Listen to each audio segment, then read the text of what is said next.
Hi అండి, ఎలా ఉన్నారు? అందరూ బాగున్నారా?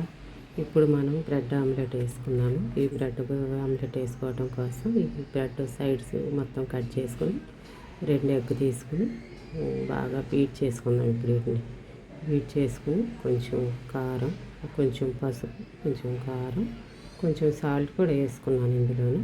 ఇది బాగా కలిపి ఇప్పుడు బ్రెడ్ ఉంచి మూకుడు పెట్టి దాని మీద కొంచెం నెయ్యి వేసుకుందాం. నెయ్యి వేసుకుంటే టేస్ట్గా ఉంటుంది బ్రెడ్కి.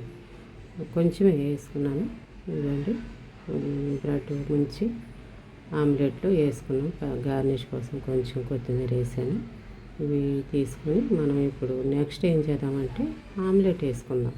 ఈ ఆమ్లెట్ కోసం కొంచెం క్యారెట్, పచ్చిమిర్చి, కరివేపాకు, ఉల్లిపాయలు వేసుకొని ఇవి బీట్ చేసుకుందాం. కొంచెం కలిపితే మనకి సాఫ్ట్గా వస్తుంది ఆమ్లెట్. వీటిని కలుపుకున్న తర్వాత ఇప్పుడు మనం సాల్ట్ ఇందాక సరిపోలేదు, అదే ఆ ఆమ్లెట్ వేరు, ఇది వేరు కాబట్టి సాల్ట్ ఇప్పుడు కొంచెం ఎక్కువ వేసుకొని ఇదిగోండి ఆమ్లెట్ రెడీ అయింది. ఆమ్లెట్ ఇప్పుడు బ్రెడ్ వేసుకొని మనం కాల్చుకుందాం. ఇదిగోండి ఇలా కాల్చుకోవాలి. ఇలా బ్రెడ్ ఆమ్లెట్ కట్ చేసుకొని బ్రెడ్లో పెట్టుకొని కాల్చుకుందాము. కాల్చుకున్న తర్వాత ప్లేట్లోకి తీసుకొని మనం గార్నిష్ చేసుకుందాం. ఇది ఎలాగుందో ఇప్పుడు టేస్ట్ చేద్దాం.